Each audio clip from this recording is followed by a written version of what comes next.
तो आज खुश तो बहुत होंगे तुम। हाँ जी, खुश होने की वजह भी है, क्यों? क्योंकि जो हमारा सोल्यूशन चैप्टर है उसका हम जो लास्ट टॉपिक आज कवर करने जा रहे हैं। क्योंकि इसके बाद जो तो हमारा थ्योरी पार्ट है, थ्योरी पार्ट बिल्कुल ही खत्म हो जाएगा। इसके बाद कोई भी थ्योरी का टॉपिक नहीं रहेगा। नो डाउट हम इसके बेस पे क्वेश्चंस करेंगे, काफ़ी सारे क्वेश्चन इसके बेस पे हम कवर करेंगे, बट जो थ्योरी पार्ट है, थ्योरी पार्ट यहीं पे खत्म हो जाएगा। इसके बाद हम अपना नेक्स्ट चैप्टर शुरू करेंगे, ठीक है। अब देखो, जो हमारा टॉपिक है एबनॉर्मल कोलिगेटिव प्रॉपर्टी या फिर एबनॉर्मल मोलर मास, थोड़ा टॉपिक बड़ा है और इम्पोर्टेंट भी है, बहुत ज़्यादा ही इंपॉर्टेंट टॉपिक है। क्योंकि अगर सोल्यूशन चैप्टर से क्वेश्चन आता है तो नो डाउट वो इसी टॉपिक से आता है। जो सोल्यूशन चैप्टर से अगर हमारा कोई भी क्वेश्चन आएगा तो वो इसी टॉपिक से हमारा क्वेश्चन आएगा, ठीक है। देखो, इससे पहले हमने अपनी 4 कोलिगेटिव प्रॉपर्टी को डिस्कस किया। 4 कोलिगेटिव प्रॉपर्टी कौन कौन सी थी? सबसे फर्स्ट हमने की relative lowering in vapour pressure, relative lowering in vapour pressure. Second की हमने ऑस्मोटिक प्रेशर। थर्ड क्या थी? Elevation in boiling point. And fourth क्या थी? Depression in freezing point. तो हमने अपनी 4 कोलिगेटिव प्रॉपर्टी को डिस्कस किया। वो क्या थी? वो हमारी नॉर्मल कोलिगेटिव प्रॉपर्टी थी। वो क्या थी? Normal colligative property. इस लेक्चर के अंदर हम डिस्कस करेंगे एबनॉर्मल कोलिगेटिव प्रॉपर्टी, कि एबनॉर्मल कोलिगेटिव प्रॉपर्टी कौन कौन सी होती हैं, और एबनॉर्मल कोलिगेटिव प्रॉपर्टी से जो मास आएगा, जो मोलर मास आएगा सॉल्यूट का, उसी को हम क्या बोलेंगे? उसी को बोलेंगे एबनॉर्मल मोलर मास। उसी को क्या बोलेंगे? एबनॉर्मल मोलर मास बोलेंगे, ओके। देखो, जब हमने कोलिगेटिव प्रॉपर्टी, जो सबसे फर्स्ट मैंने आपको बताया था कि कोलिगेटिव प्रॉपर्टी क्या होती है और उसकी क्या क्या कंडीशंस हैं, तो मैंने वहाँ पे ना आपको कंडीशंस लिखवाई थी। वहाँ पे क्या लिखवाई थी? मैंने आपको कंडीशंस लिखवाई थी कि कोलिगेटिव प्रॉपर्टी आइडियल सोल्यूशन के लिए लगेगी। जो कोलिगेटिव प्रॉपर्टी कहाँ पे फॉलो होगी? आइडियल सोल्यूशन के लिए। आइडियल सोल्यूशन तो देखो हमारे पास कोई परफेक्टली नहीं है, बट अगर हम कोई भी बहुत ही डाइल्यूट सोल्यूशन लें, अगर हम क्या लें? बहुत ही डाइल्यूट सोल्यूशन लें, तो वो क्या होगा? वो आइडियल की तरह बिहेव करेगा। वो क्या करेगा? आइडियल की तरह, आइडियल सोल्यूशन की तरह बिहेव करेगा। और उन्हीं सोल्यूशंस पे कोलिगेटिव प्रॉपर्टी एप्लीकेबल होती है। उन्हीं सोल्यूशंस पे क्या होता है? कोलिगेटिव प्रॉपर्टी एप्लीकेबल होती है, ठीक है। सेकेंड एक कंडीशन की थी कि हमने कि कोई भी एसोसिएशन नहीं होनी चाहिए, ना ही कोई डिसोसिएशन होनी चाहिए, कि ना ही कोई एसोसिएशन होनी चाहिए और ना ही कोई डिसोसिएशन होनी चाहिए, ओके। अब देखो, ये कर रहे हैं हम एबनॉर्मल कोलिगेटिव प्रॉपर्टी, ये कर रहे हैं हम एबनॉर्मल कोलिगेटिव प्रॉपर्टी। अब यहाँ पे क्या है? यहाँ पे अगर हमारी कंसंट्रेशन इंक्रीज हो गई है, मतलब अगर सोल्यूशन हमारा डाइल्यूट ना भी हो, तब हम इसी प्रॉपर्टी का यूज करते हैं। देखो, अगर डाइल्यूट होगा तो कोलिगेटिव प्रॉपर्टी वो तो होगी हमारी नॉर्मल कोलिगेटिव प्रॉपर्टी। अगर जो सोल्यूशन है हमारा, वो सोल्यूशन हमारा कंसंट्रेटेड है, डाइल्यूट नहीं है, ठीक है, तो वहां पर कौन सी कोलिगेटिव प्रॉपर्टी का यूज करेंगे? एबनॉर्मल कोलिगेटिव प्रॉपर्टी का यूज करेंगे। बताऊंगा मैं क्या क्या चेंजेस आएंगे, दोनों में क्या डिफरेंस भी है। और अगर कोई वहां पे एसोसिएशन हो रहा है, डिसोसिएशन हो रही है, तो वहां पे कोलिगेटिव प्रॉपर्टी एप्लीकेबल नहीं होती थी।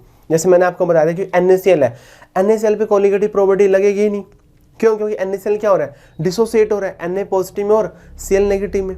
तो वहां पे जो कोलिगेटिव प्रॉपर्टी हमने की थी यूरिया के ऊपर, शुगर के ऊपर, सुक्रोज के ऊपर, इनके ऊपर की थी। जो सब्सटेंस हमारे डिसोसिएट नहीं होते, ना ही एसोसिएट होते, जो सब्सटेंस हमारे ना ही डिसोसिएट होते, ना ही वो एसोसिएट होते। तो एबनॉर्मल कोलिगेटिव प्रॉपर्टी में हम उन सब्सटेंस को कवर करेंगे जो डिसोसिएशन भी शो करेंगे और जो एसोसिएशन भी शो करेंगे, ओके। मैं आपको एक एग्जांपल से समझाता हूं कि कैसा दोनों में क्या डिफरेंस क्या आएगा। लेट्स से कि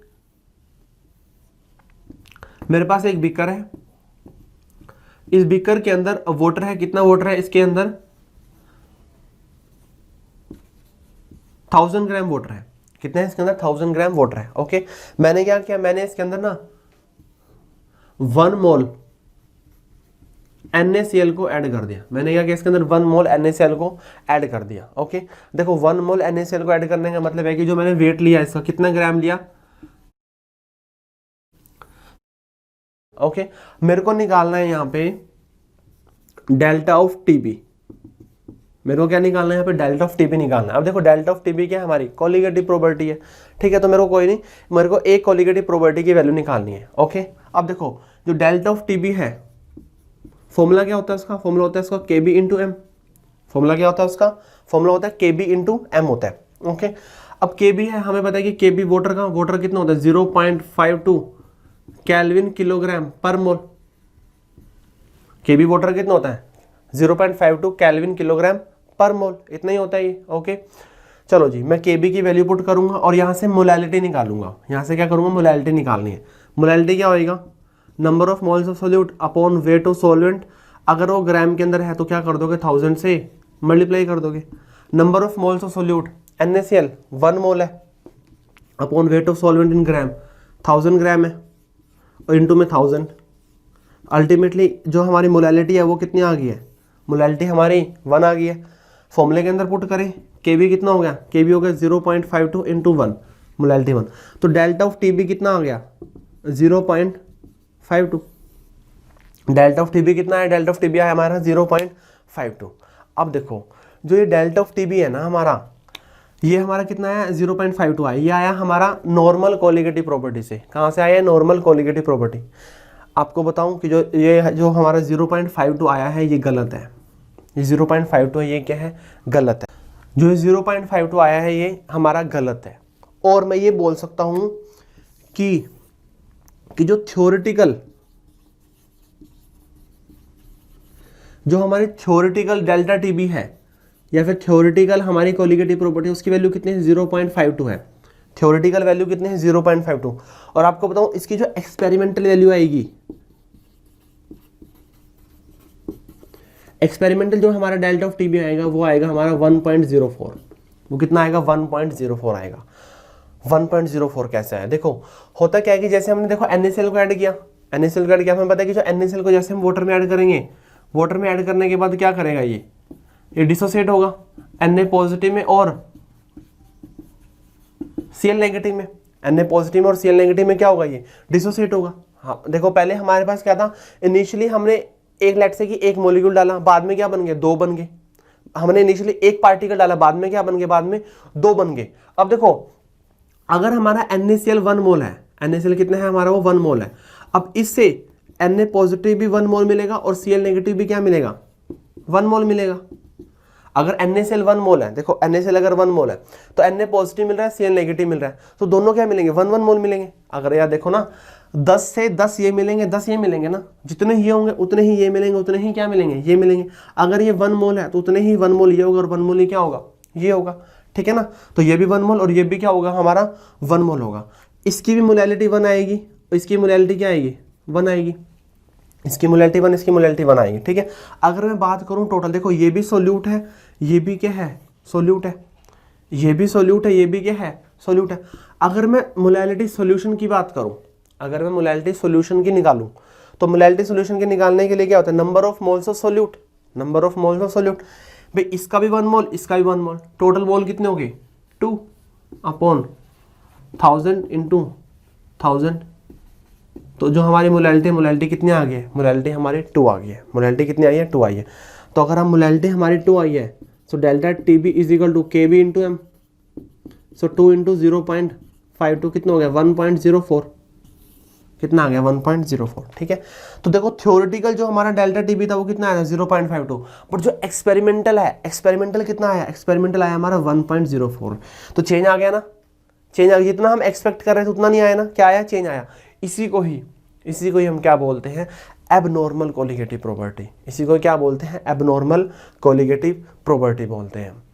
यही क्या होगी हमारी abnormal colligative property.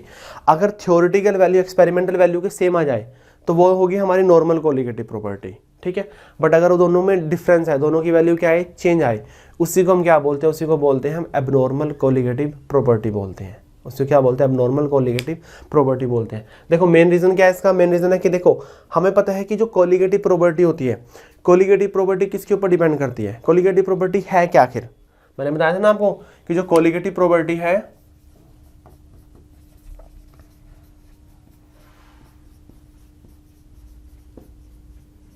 Colligative property किसके ऊपर डिपेंड करती है, कोलिगेटिव प्रॉपर्टी डिपेंड करते हैं number of solute particles. Colligative property किसके ऊपर डिपेंड करती है, नंबर ऑफ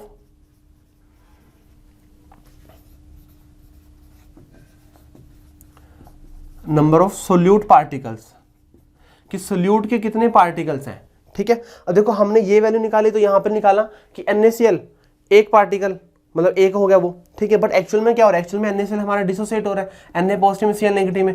तो जो एक पार्टिकल है वो 2 पार्टिकल में कन्वर्ट हो गया, जो सिंगल एक पार्टिकल था वो 2 पार्टिकल में क्या हो गया, कन्वर्ट हो गया। सिंगल एक पार्टिकल है वो 2 पार्टिकल में कन्वर्ट हो गया। तो कोलिगेटिव प्रॉपर्टी भी तो चेंज होगी, क्यों, क्योंकि वो तो नंबर ऑफ सोल्यूट पार्टिकल्स के ऊपर डिपेंड करती है। जो कोलिगेटिव प्रॉपर्टी है वो तो नंबर ऑफ सोल्यूट पार्टिकल्स के ऊपर डिपेंड करती है। 1 से 2 हो गए तो कोलिगेटिव प्रॉपर्टी भी तो डबल हो जाएगी ना, पार्टिकल जितने थे उससे क्या हो गए, 2 गुना हो गए, उससे क्या हो गया 2 गुना हो गया। जैसे NaCl हमारा 1 मोल था, तो 1 मोल ही हमें Na पॉजिटिव मिल गया और 1 मोल ही क्या मिल गया, Cl नेगेटिव। टोटल कितना हो गया, टोटल हमारा 2 मोल हो गया। टोटल कितना हो गया, 2 मोल हो गया। तो number of solute particles double हो गए, तो कोलिगेटिव प्रोबेबिलिटी भी तो क्या हो गई है, डबल हो गई है। कोलिगेटिव प्रोबेबिलिटी भी क्या होगी हमारी, डबल हो गई है, ठीक है ना। तो जो कोलिगेटिव प्रोबेबिलिटी है वो नंबर ऑफ सोल्यूट पार्टिकल्स के ऊपर डिपेंड करती है। सॉल्यूशन में जाने के बाद number of solute particle increase होंगे तो कोलिगेटिव प्रोबेबिलिटी इंक्रीज होगी। सॉल्यूशन में जाने के बाद number of solute particle decrease होंगे तो कोलिगेटिव प्रोबेबिलिटी क्या होगी, डिक्रीज होगी। तो वो क्या होगी हमारी, डिक्रीज होगी। क्लियर। तो जो एबनॉर्मल कोलिगेटिव प्रोबेबिलिटी है उसकी हम डेफिनेशन क्या लिखेंगे कि जो हमारी एबनॉर्मल कोलिगेटिव प्रोबेबिलिटी है वो क्या होती है, when we add solute particles it undergo dissociation or association, it undergo dissociation or association, या वो डिसोसिएशन शो करेंगे या फिर क्या शो करेंगे, एसोसिएशन शो करेंगे। and the value of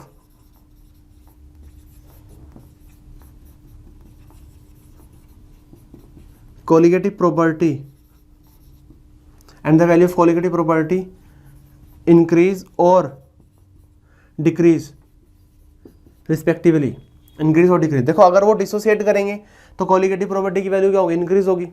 dissociate होने का मतलब क्या है कि नंबर ऑफ पार्टिकल्स क्या हो गया, इंक्रीज हो गया, तो कोलिगेटिव प्रोबेबिलिटी की वैल्यू क्या हो गया, इंक्रीज हो गई।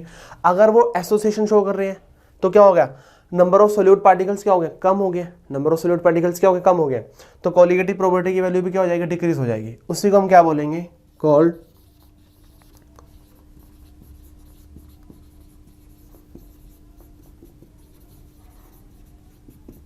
Abnormal colligative probability. उसी को हम क्या बोलेंगे, उसी को बोलेंगे हम एबनॉर्मल कोलिगेटिव प्रॉपर्टी। वही क्या होगी हमारी एबनॉर्मल कोलिगेटिव प्रॉपर्टी होगी। क्लियर, समझ आया। अगर हमारे सोल्यूट पार्टिकल डिसोसिएशन शो करें तो कोलिगेटिव प्रोबेबिलिटी की वैल्यू इंक्रीज होगी। अगर वो एसोसिएशन शो करें तो कोलिगेटिव प्रोबेबिलिटी की वैल्यू क्या होगी, वो डिक्रीज होगी। डिपेंड करेगा कि सॉल्यूशन में जाने के बाद वो एसोसिएशन शो करते हैं या फिर वो डिसोसिएशन शो करते हैं। ओके, समझ आ गया एबनॉर्मल कोलिगेटिव प्रोबेबिलिटी क्या होती है। अब हम बात करेंगे कि एबनॉर्मल मोलर मास क्या होता है। ओके, नेक्स्ट देखते हैं कि जो हमारा जो एबनॉर्मल मोलर मास है, एबनॉर्मल मोलर मास क्या होता है और उसकी वैल्यू कैसे हमारी डिफरेंट आती है। ओके, नेक्स्ट देखेंगे एबनॉर्मल मोलर मास।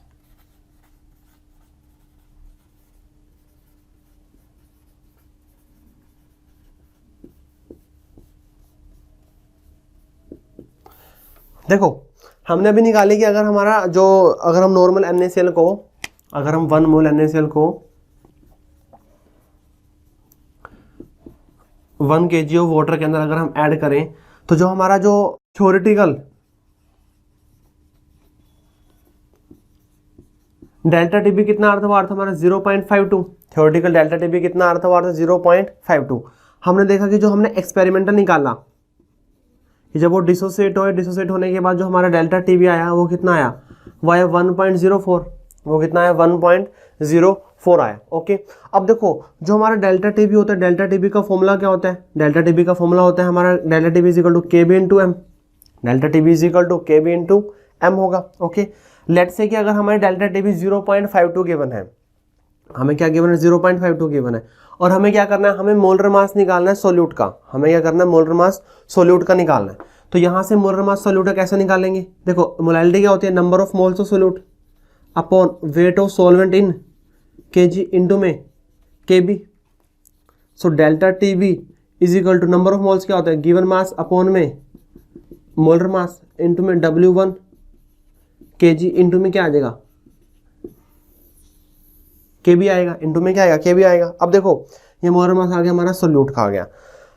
अब देखो अगर मैं सारी वैल्यूज पुट करूंगा, डेल्टा टीबी को अगर मैं 0.52 रखूंगा तो यहाँ से एक बार मोलर मास आएगा, यहाँ से क्या आएगा, मोलर मास आएगा, जो क्या था हमारा एक्सपेक्टेड था, कितना आना चाहिए।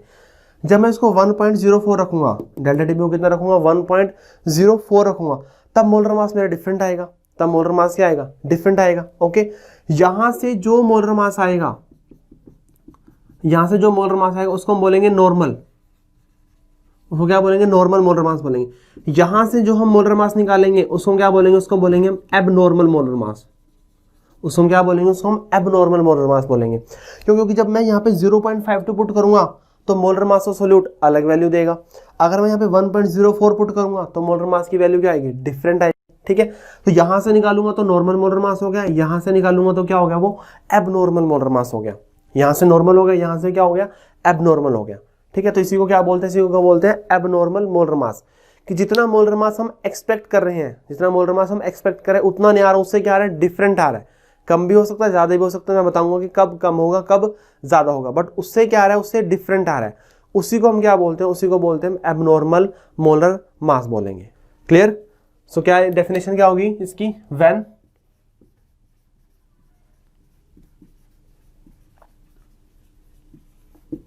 when molar mass of substance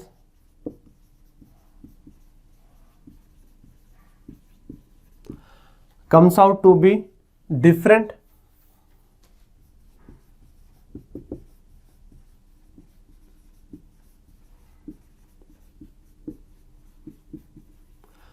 from expected value called abnormal molar mass।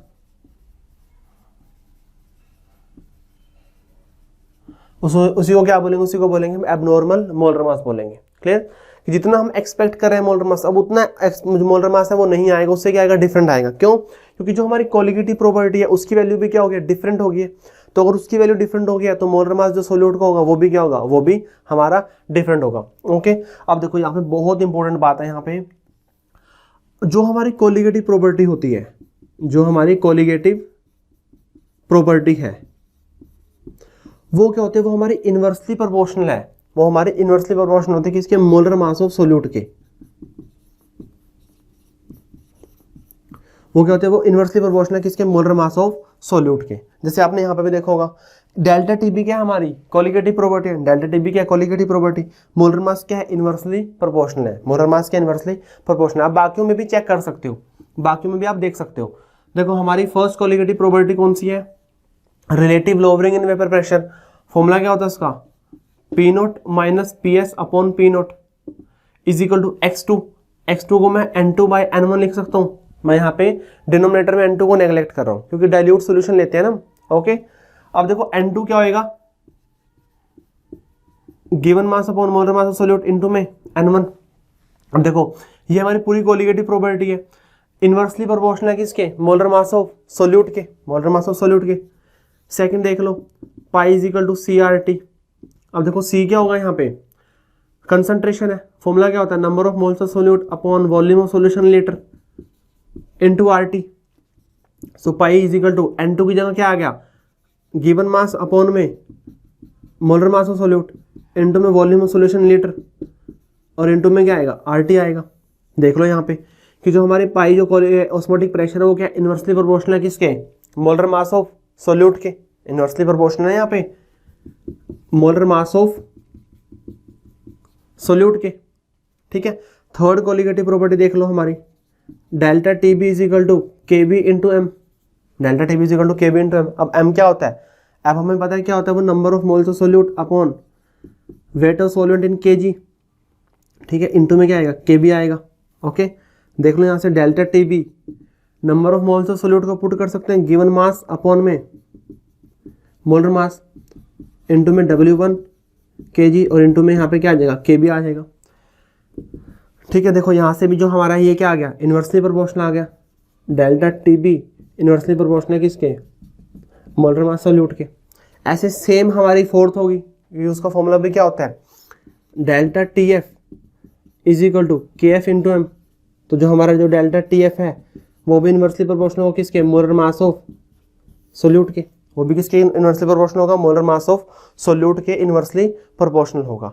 ठीक है, देखो जो हमारी कोलिगेटिव, ये आपने ध्यान रखना है, कोलिगेटिव प्रॉपर्टी है वो इनवर्सली प्रोपोर्शनल है मोलर मास ऑफ सोल्यूट के। अगर कोलिगेटिव प्रॉपर्टी हमारी इंक्रीज कर रही है तो जो मोलर मास है, मोलर मास क्या करेगा हमारा, वो डिक्रीज करेगा। मोलर मास क्या करेगा, वो डिक्रीज करेगा। अगर कोलिगेटिव प्रॉपर्टी हमारी डिक्रीज कर रही है तो मोलर मास क्या करेगा, मोलर मास वो इंक्रीज करेगा। मोलर मास क्या करेगा, वो इंक्रीज करेगा। ठीक है, जैसे हमने फर्स्ट केस किया था, यहाँ पे हमारी कोलिगेटिव प्रॉपर्टी क्या हो रही है, इंक्रीज हो रही है। यहाँ पे जो कोलिगेटिव प्रॉपर्टी क्या हो रही है, वो डबल हो रही है। कोलिगेटिव प्रॉपर्टी क्या हो रही है, डबल हो रही है। ठीक है, क्यों, क्योंकि वो 1 से 2 में क्या हो गया, डिसोसिएट हो गए, 1 से 2 में क्या हो गया, डिसोसिएट हो गया। अब जो हमारा मोलर मास है, मोलर मास क्या हो जाएगा, हाफ हो जाएगा, मोलर मास क्या हो जाएगा, हाफ हो जाएगा। अभी अगर ये डबल करेंगे तो ये क्या होगा, हाफ होगा ना, जितना इंक्रीज होगा उतना ही ये क्या होगा, डिक्रीज होगा ना। अगर ये डबल हो रहा है तो ये क्या होगा, हाफ होगा। तो मोलर मास क्या हो जाएगा, मोलर मास हमारा हाफ हो जाएगा। मोलर मास क्या होगा, मोलर मास हमारा हाफ हो जाएगा। क्यों, क्योंकि जैसे हमारा NaCl था, अब Na पॉजिटिव अलग हो गया और Cl नेगेटिव अलग हो गया, Na पॉजिटिव अलग हो गया और Cl नेगेटिव अलग हो गया, तो जो मोलर मास है, मोलर मास भी क्या होगा हमारा, वो चेंज होगा। ओके, तो हमने देखा कि जो हमारी कोलिगेटिव प्रॉपर्टी है वो क्या है, इनवर्सली प्रोपोर्शनल है किसके, मोलर मास ऑफ सॉल्यूट के। ठीक है, अगर कोलिगेटिव प्रॉपर्टी हमारी इंक्रीज करेगी तो मोलर मास क्या होगा, मोलर मास हमारा डिक्रीज करेगा। अगर कोलिगेटिव प्रॉपर्टी डिक्रीज करेगी तो मोलर मास क्या करेगा, मोलर मास हमारा इंक्रीज करेगा। ओके, अब देखो केस बनाते हैं इसमें, अगर डिसोसिएशन हुई तो क्या होगा, और अगर एसोसिएशन हुई तब क्या होगा। अगर डिसोसिएशन हुई तो क्या होगा, अगर एसोसिएशन हुई तो क्या होगा। लेट्स से कि मेरे पास NaCl था, NaCl डिसोसिएट हो क्या बनेगा, Na positive plus Cl negative. NaCl dissociate हो क्या बनेगा, Na positive plus Cl negative बनेगा। ओके, अब देखो जो हमारे नंबर ऑफ सोल्यूट पार्टिकल्स हैं, जो हमारे नंबर ऑफ सोल्यूट पार्टिकल्स हैं वो क्या हो गया, वो हमारे डबल हो गए। जो हमारे नंबर ऑफ सोल्यूट पार्टिकल्स हैं वो क्या हो गया, डबल हो गया। देखो पहले एक NaCl था, एक मॉलिक्यूल था, अब वो क्या हो गया, 2 आयंस में कन्वर्ट हो गए, तो नंबर ऑफ पार्टिकल्स क्या हो गए, नंबर ऑफ पार्टिकल्स हमारे इंक्रीज हो गए, डबल हो गए वो। ठीक है, तो जो हमारी कोलिगेटिव प्रॉपर्टी है वो भी क्या होगी, वो भी हमारी डबल होगी। हमें पता नहीं कि जो कोलिगेटिव प्रॉपर्टी है वो नंबर ऑफ सोल्यूट पार्टिकल्स के ऊपर डिपेंड करती है। अगर number of solute particles double हो रहे हैं तो कोलिगेटिव प्रॉपर्टी भी क्या होगी, वो भी डबल होगी, वो भी क्या हो जाएगी, डबल हो जाएगी। तो अगर number of solute particles double हो रहे हैं तो कोलिगेटिव प्रॉपर्टी भी क्या होगी हमारी, वो डबल हो जाएगी। अब देखो जो मोलर मास है, मोलर मास ऑफ सोल्यूट, वो क्या होगा, हमने अभी किया है कि जो कोलिगेटिव प्रॉपर्टी है, कोलिगेटिव प्रॉपर्टी के इनवर्सली प्रोपोर्शनल होता है, कोलिगेटिव प्रॉपर्टी के इनवर्सली प्रोपोर्शनल है हमारा मोलर मास, उसकी क्या है, वो इनवर्सली प्रोपोर्शनल है। अगर कोलिगेटिव प्रॉपर्टी हमारी डबल हुई है तो मोलर मास क्या हो जाएगा, मोलर मास हमारा हाफ हो जाएगा। वो क्या हो जाएगा, वो हमारा हाफ हो जाएगा, उसकी वैल्यू क्या हो जाएगी, इसकी वैल्यू हाफ हो जाएगी। तो डिसोसिएशन होने पे ये होगा। ओके, ऐसी बात करते हैं कि अगर एसोसिएशन हो तब क्या होगा, अगर एसोसिएशन हो तब क्या होगा। देखो अगर एसोसिएशन हो रही है, एसोसिएशन भी होती है, एसोसिएशन भी होती है, वाटर के अंदर नहीं होती है एसोसिएशन। ये आप ध्यान रखना कि जो वाटर है, वाटर का ना डाइलेक्ट्रिक कांस्टेंट बहुत ज़्यादा है, हमें पता है ना 78 पॉइंट समथिंग है, 5 के अराउंड है। तो डाइलेक्ट्रिक कांस्टेंट का मतलब क्या होता है कि उसके अंदर जो भी करेंगे उसको सोल्यूबल करेगा, उसकी सोल्यूबिलिटी की पावर होती है एक तरह से वो। ठीक है, जैसे NaCl डालेंगे तो वो क्या करेगा, उसको सोल्यूबल करेगा, सोल्यूबल करने का मतलब इसको दूर दूर कर देगा, उसको क्या करेगा, दूर दूर करेगा। तो वाटर में जनरली एसोसिएशन नहीं होती। अगर वाटर सॉल्वेंट है ना तो वहां पे जनरली एसोसिएशन होगी, वहां पे क्या होगी, वहां पे डिसोसिएशन होगी। ठीक है, जो सब्सटेंस डिसोसिएट होंगे तो वो डिसोसिएशन शो करेंगे। ओके, एसोसिएशन होती है नॉन एक्वस सॉल्वेंट में, बेंजीन के अंदर होगी, जो हमारे ऑर्गेनिक सॉल्वेंट्स है उसके अंदर होती है। ठीक है ना, अब जैसे हमने लिया सॉल्वेंट लिया, हमने कोई भी हम एसिड ले रहे हैं, कोई हम क्या ले रहे हैं, कार्बोक्सिलिक एसिड लेंगे, RCOOH। ठीक है, अब जब हम इसकी कंसंट्रेशन को इंक्रीज करेंगे, जब हम एसिड की कंसंट्रेशन को क्या करेंगे, इंक्रीज करेंगे, तो ये क्या शो करेगा, ये एसोसिएशन शो करेगा, ये करेगा एसोसिएशन शो करेगा। क्यों, क्योंकि इसके अंदर हाइड्रोजन बॉन्डिंग हो जाएगी, इसके अंदर क्या होगी, हाइड्रोजन बॉन्डिंग हो जाएगी। देखो हमें पता नहीं कि ये क्या शो करता है, ये हाइड्रोजन बॉन्डिंग शो करता है, इसके बीच में क्या हो जाएगी, ये हाइड्रोजन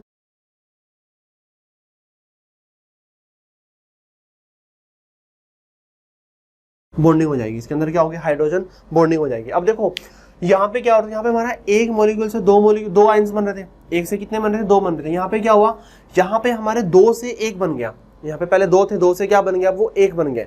जब वो 2 से 1 बन गए तो नंबर ऑफ पार्टिकल्स क्या हो गए, नंबर ऑफ पार्टिकल्स डिक्रीज हो गए, कितने हो गए, नंबर ऑफ पार्टिकल्स हमारे हाफ हो गए।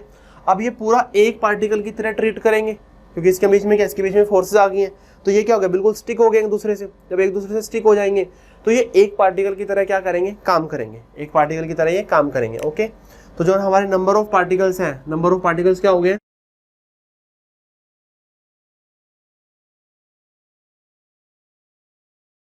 नंबर ऑफ पार्टिकल्स क्या हो गया, वो हमारे हाफ हो गए, ठीक है।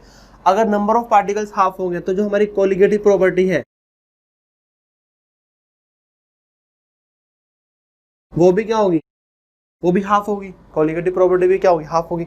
अब जो मोलर मास है वो क्या हो जाएगा, वो हमारा डबल हो जाएगा, वो क्या होगा, डबल होगा। अगर कोलिगेटिव प्रॉपर्टी हाफ होगी तो मोलर मास क्या होगा, डबल होगा ना, क्योंकि क्या इन्वर्सली रिलेशन, आप देख भी सकते हो, पहले RCOH एक था, अब वो दो दो बन गए हैं, दो क्या हो गया आपस में ज्वाइंट हो गया, दो क्या हो गया आपस में बाइंड हो गए हैं, ठीक है, उनके बीच में क्या हो गया, हाइड्रोजन बॉन्डिंग हो गया। अब इस पूरे का मोलर मास आएगा कोलिगेटिव प्रॉपर्टी से, इसका क्या आएगा, पूरे का मोलर मास आएगा। जब इस पूरे का मोलर मास आएगा तो मोलर मास क्या होगा, फिर डबल हो गया ना, पहले हम इसकी बात कर रहे थे, अब आएगा इसका, तो मोलर मास क्या हो गया, मोलर मास डबल हो गया, मोलर मास क्या हो गया, डबल हो गया। इसी को एबनॉर्मल मोलर मास भी बोलते हैं, ठीक है।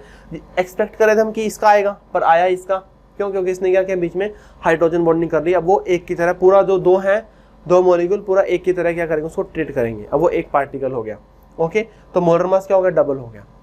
ऐसे अगर ये डबल होगा तो ये हाफ हो जाएगी, अगर ये हाफ होगा तो ये डबल हो जाएगी, ओके। तो बाकी भी होंगे, अगर वो जरूरी नहीं है कि डबल हो या फिर हाफ हो, कितने भी टाइम से इंक्रीज हो सकते हैं, कितने भी टाइम वो डिक्रीज हो सकते हैं, ओके। तो ये है हमारी एबनॉर्मल कोलिगेटिव प्रॉपर्टी कि एबनॉर्मल कोलिगेटिव प्रॉपर्टी होती क्या है। फिर हमने देखा कि एबनॉर्मल मोलर मास क्या होता है, ओके। तो मैं थोड़ी सी आपको कंडीशन लिखवा देता हूँ, condition for abnormal colligative property.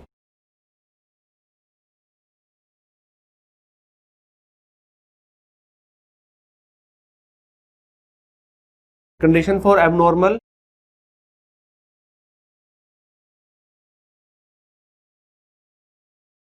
Colligative property, ठीक है।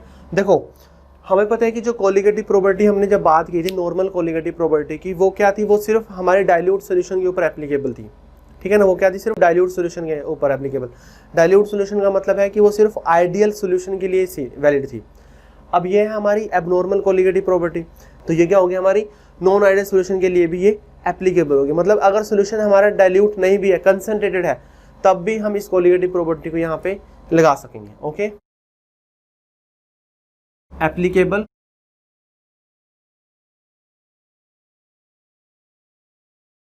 For non ideal solution such that solution is not dilute। Solution क्या होगा, सोल्यूशन हमारा डाइल्यूट नहीं होगा, अगर कंसंट्रेटेड होगा तो क्या होगा, नॉन आइडियल होगा। अगर वो नॉन आइडियल होगा तब भी हम इस कोलिगेटिव प्रॉपर्टी को हम यूज कर सकते हैं, मतलब एबनॉर्मल कोलिगेटिव प्रॉपर्टी, वहाँ पे उसकी वैल्यू हम कैलकुलेट कर सकते हैं, ओके। फर्स्ट तो ये हो गया हमारी कंडीशन। सेकंड क्या है, जो हमारे सोल्यूट पार्टिकल्स हैं, solute undergo dissociation.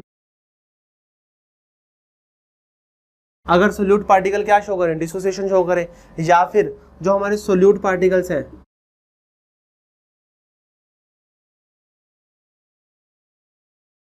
Association show करें, वो अगर सोल्यूट पार्टिकल डिसोसिएशन शो करें या फिर सोल्यूट पार्टिकल क्या शो करें, एसोसिएशन शो करें, तब भी हम इस कोलिगेटिव प्रॉपर्टी को यूज कर सकते हैं, ओके। तो समझ आ गया कि एबनॉर्मल कोलिगेटिव प्रॉपर्टी क्या होती है और एबनॉर्मल मोलर मास क्या होता है। एबनॉर्मल कोलिगेटिव प्रॉपर्टी जितनी हम एक्सपेक्ट कर रहे हैं वैल्यू, उतनी वैल्यू नहीं आएगी, वैल्यू क्या आएगी, उससे डिफरेंट आएगी। क्यों डिफरेंट आएगी, क्यों, क्योंकि इसके अंदर या तो डिसोसिएशन हो रही है या फिर क्या हो रही है, उसके अंदर एसोसिएशन हो रही है। तो अगर डिसोसिएशन होगी, एसोसिएशन होगी, तो कोलिगेटिव प्रॉपर्टी की वैल्यू डिफरेंट आएगी, और उस कोलिगेटिव प्रॉपर्टी से जो हम मास कैलकुलेट करेंगे वो भी क्या आएगा, वो भी हमारा डिफरेंट आएगा। उसी को हम क्या बोलते हैं, एबनॉर्मल मोलर मास बोलते हैं, ओके। देखो ये तो हमने बात की कि क्या चेंजेस आएंगे। अब वैल्यू कैसे कैलकुलेट करेंगे उसकी, अब उसके बारे में बात करेंगे। जो वैल्यू है, ये तो हमें पता चला कि वैल्यू क्या आ रही है, डिफरेंट आ रही है। अब उसकी वैल्यू कैलकुलेट कैसे करें, उसका जो मेन मेथड क्या है कैलकुलेट करने का, अब हम उसके बारे में बात करेंगे, ओके। देखो अभी तक हमने देखा कि जो एबनॉर्मल कोलिगेटिव प्रॉपर्टी क्या होती है, कैसी जो वैल्यू है कोलिगेटिव प्रॉपर्टी की वो डिफरेंट आ रही है जितनी आनी चाहिए, ओके। और अभी तक हमने बात की कि उसके रीज़न क्या क्या है कि वैल्यू डिफरेंट क्यों आ रही है, क्योंकि उसके अंदर क्या हो रहा है, डिसोसिएशन हो रहा है, या फिर उसके अंदर क्या हो रही है, एसोसिएशन हो रही है, ओके। उससे मोलर मास भी क्या आ रहा है, डिफरेंट आ रहा है। अब हम देखेंगे कि जो हमारी कोलिगेटिव प्रॉपर्टी है, कोलिगेटिव प्रॉपर्टी की वैल्यू हम कैलकुलेट कैसे कर सकते हैं, मतलब जो एबनॉर्मल कोलिगेटिव प्रॉपर्टी है, अब उसकी वैल्यू कैलकुलेट कैसे करेंगे। लेट्स से कि हमने NaCl ऐड किया, अब उसकी वैल्यू कैसे कैलकुलेट करें कि इसकी कोलिगेटिव प्रॉपर्टी कितनी होगी, तो हम वो बात करेंगे। देखो कई सब्सटेंस क्या होता है, जैसे हमारे इलेक्ट्रोलाइट है, अगर वो स्ट्रॉन्ग इलेक्ट्रोलाइट है तो वो क्या हो जाएगा, वो तो 100% डिसोसिएट हो जाएगा। तो वो क्या होगा 100, जैसे NaCl है, NaCl क्या होगा 100% डिसोसिएट हो जाएगा। ओके, जब वो 100% डिसोसिएट होगा तो एक पार्टिकल से हमें 2 पार्टिकल्स मिलेंगे, एक पार्टिकल से कितने मिलेंगे, 2 पार्टिकल मिलेंगे, तब तो उसकी वैल्यू हम इजीली कैलकुलेट कर सकते हैं। बट कई केस में क्या हो रहा है, जो हमारे वीक इलेक्ट्रोलाइट है, जैसे हमारा एसिटिक एसिड हो गया, तो वो उस केस में क्या होगा, वो 100% डिसोसिएट नहीं होंगे, वो क्या होंगे 100 से कम डिसोसिएट होंगे, 20% 30%। तो हमें 20-30% को देख के बताना है कि कोलिगेटिव प्रॉपर्टी कितना चेंज आएगा, कोलिगेटिव प्रॉपर्टी में कितना चेंज आएगा। तो अल्टीमेटली मतलब हमें एक फॉर्मूला चाहिए जिससे हम एबनॉर्मल कोलिगेटिव प्रॉपर्टी को फाइंड आउट कर सकें, जिससे हम क्या करें कि जो हमारी कोलिगेटिव प्रॉपर्टी है उसकी वैल्यू को हम इजीली कैलकुलेट कर सकें। ठीक है, तो उसके बाद यहाँ पे इंट्रोड्यूस हुआ वेंट होफ फैक्टर। एक्चुअल में जो वेंट है, वेंट होफ ने ही क्या किया था, इस जो कोलिगेटिव प्रॉपर्टी में जो चेंज आ रहा है उसको ऑब्जर्व किया था। तो ऑब्जर्व करने के बाद ही उसने अपना मेथड निकाला जिसको बोला went Hoff factor. Went Hoff factor, went Hoff factor इसको हम आई से डोनेट करेंगे कि जो वेंट होफ फैक्टर है वो क्या है, आई है। ठीक है, अभी बताऊंगा कि आई कैसे कैलकुलेट करते हैं। वेंट होफ ने क्या कहता है कि एक फैक्टर लो आई, कि एक फैक्टर निकाल लेते हैं आई फैक्टर, इस आई फैक्टर से क्या करो, कोलिगेटिव प्रॉपर्टीज को मल्टीप्लाई कर दो। ये जो आई फैक्टर उससे क्या करो, कोलिगेटिव प्रॉपर्टीज को मल्टीप्लाई कर दो, कि जो तो क्या आ जाएगी हमारे पास, एबनॉर्मल कोलिगेटिव प्रॉपर्टी आ जाएगी। यानी कि जो एक फैक्टर निकालो आई फैक्टर, आई फैक्टर निकालने के बाद उसको कोलिगेटिव प्रॉपर्टी से मल्टीप्लाई कर दो, आई फैक्टर निकालने के बाद उसको कोलिगेटिव प्रॉपर्टी से मल्टीप्लाई कर दो, तो हमारे पास क्या आ जाएगी, एबनॉर्मल कोलिगेटिव प्रॉपर्टी आ जाएगी। हमारे पास क्या आएगी, एबनॉर्मल कोलिगेटिव प्रॉपर्टी। ओके, बता देता हूँ कि आपको एबनॉर्मल कोलिगेटिव प्रॉपर्टी हम कैसे निकालेंगे। एबनॉर्मल कोलिगेटिव प्रॉपर्टी, देखो कह रहे कि आई फैक्टर निकालो। अभी बताऊंगा कि आई फैक्टर कैसे निकालते हैं। अभी देखो कि जो हमारी कोलिगेटिव प्रॉपर्टी है, जो हमारी फर्स्ट है, relative lowering in vapour pressure, P not minus p S by P note. ठीक है, इसको क्या करते हैं, ये किसके इक्वल है, ये मोल फ्रैक्शन ऑफ सोल्यूट के, किसके इक्वल है, मोल फ्रैक्शन ऑफ सोल्यूट के। कह रहे कि यहाँ से जो वैल्यू निकालोगे ये तो आएगी कोलिगेटिव प्रॉपर्टी, ये आएगी नॉर्मल कोलिगेटिव प्रॉपर्टी। अगर आपको एबनॉर्मल निकालनी है तो क्या कर दो, कहता है इसको आई से मल्टीप्लाई कर दो, इसको क्या कर दो, आई से मल्टीप्लाई कर दो। आई क्या है हमारा, वेंट होफ फैक्टर। सेकंड कौन सी है, जैसे हमारी pi is equal to C R T, pi is equal to क्या है, सी आर टी। ये तो क्या हो गया, नॉर्मल और ऑस्मोटिक प्रेशर हो गया, बट हमें तो क्या निकालना है, एबनॉर्मल निकालना है। तो क्या करो, कहता है आई से मल्टीप्लाई कर दो, आई से क्या करो, मल्टीप्लाई करो। थर्ड क्या है हमारा, एलिवेशन इन बॉइलिंग पॉइंट, उसकी वैल्यू क्या होती है, के बी इंटू एम, उसकी वैल्यू क्या होता है, के बी इंटू एम। कह रहा है कि ये तो क्या है, नॉर्मल कोलिगेटिव प्रॉपर्टी है, क्या कर दो इसको आई से मल्टीप्लाई कर दो। सेम हमारा फोर्थ डिप्रेशन फ्रीजिंग पॉइंट, कहता है इसको भी क्या कर दो, आई से मल्टीप्लाई कर दो।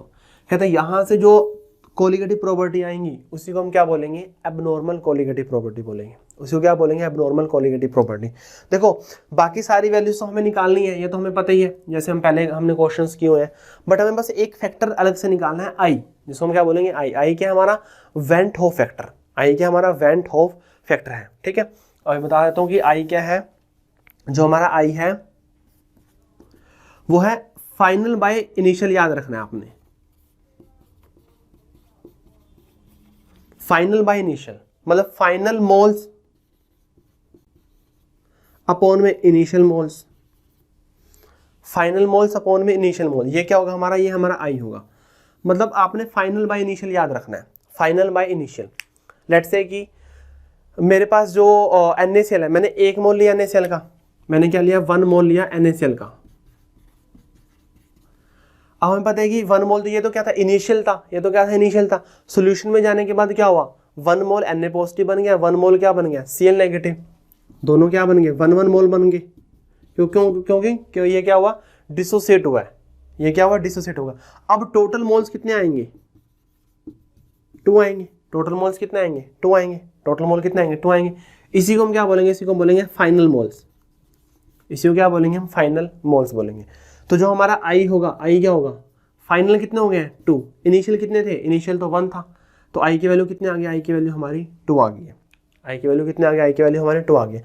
कह रहे कि आई कैसे निकालना है, आई निकालना क्या, सिंपल, फाइनल बाय इनिशियल। कि फाइनल मोल्स कितने हो गए हैं अपॉन इनिशियल हमने जितने लिए थे। लेट्स से कि जैसे भाई मैंने बताया इनिशियल 1 के 2 बन गए हैं, क्योंकि एक तो Na पॉजिटिव बना और एक Cl नेगेटिव, दोनों कंबाइन करोगे ना, क्योंकि दोनों ही क्या है सोल्यूट है ना। तो टोटल मोल्स कितने हो गए? फाइनल 2 हो गए। इनिशियल कितना था? इनिशियल 1 था, तो आई कितना आ गया? आई हमारा 2 आ गया। कहता है कि जो भी वैल्यू निकालोगे उसको 2 से मल्टीप्लाई कर दोगे तो क्या आ जाएगा? आंसर आ जाएगा। वो क्या, वही क्या होगी? हमारी एबनॉर्मल कोलिगेटिव प्रॉपर्टी होगी। वही क्या होगी? एबनॉर्मल कोलिगेटिव प्रॉपर्टी होगी। ठीक है, समझ आ गया? तो एबनॉर्मल कोलिगेटिव प्रॉपर्टी क्या है? देखो जैसे फाइनल बाय इनिशियल मोल्स करते हैं, या फिर हम इसको कैसे लिखते हैं? देखो पहले मैं आपको बता देता हूं कि जो फाइनल इनिशियल हर बार ना फाइनल इनिशियल करके देगा, आपको अलग अलग टर्म्स देगा। कैसे देगा?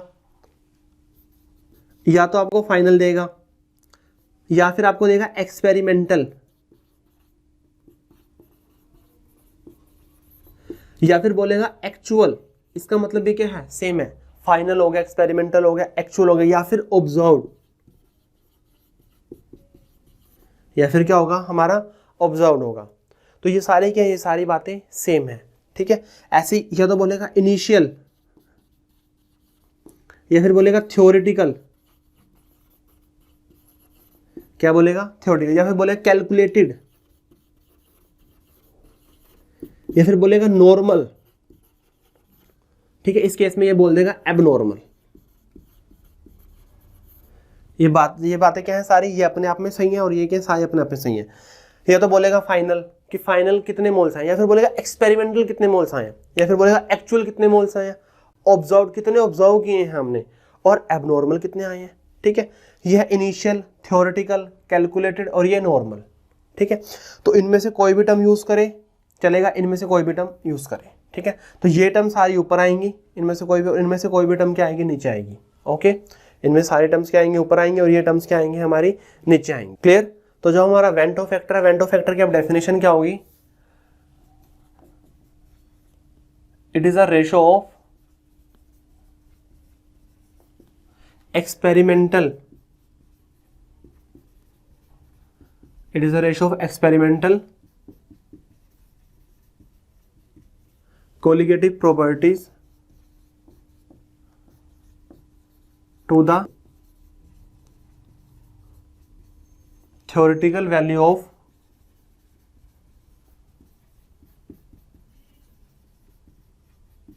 colligative property। theoretical value of colligative property, उसी को हम क्या बोलेंगे? उसी को बोलेंगे वेंट होफ फैक्टर। कह रहे हैं कि कैसा वेंट होफ फैक्टर निकालो, जो कैसे निकालेंगे हम? Final by initial. बस आपको ये याद रखना, फाइनल बाय इनिशियल। अब मैंने आपको बता दिया कि फाइनल की जगह एक्सपेरिमेंटल भी दे सकता है, एक्चुअल भी दे सकता है, ऑब्जर्व भी दे सकता है, और एबनॉर्मल भी दे सकता है। इनिशियल की जगह थ्योरेटिकल भी दे सकता है, कैलकुलेटेड भी, या फिर नॉर्मल भी हो सकता है वो, या फिर वो नॉर्मल भी हो सकता है। ओके, अब देखो जो हमारा आई है, आई क्या है? हमारा फाइनल बाय इनिशियल। आई क्या आ गया? हमारा फाइनल बाय इनिशियल आ गया। ओके, मैं यहाँ पे लिख रहा हूँ कि जो हमारा आई है वो क्या था? हमारा फाइनल बाय इनिशियल हो गया। ठीक है ना, तो मैं आई को ऐसे भी लिख सकता हूँ।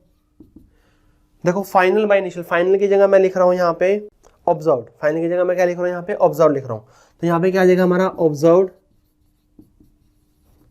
कोलिगेटिव प्रॉपर्टी अपॉन में, अब यहाँ पे मैं लिख रहा हूँ कैलकुलेटेड, कैलकुलेटेड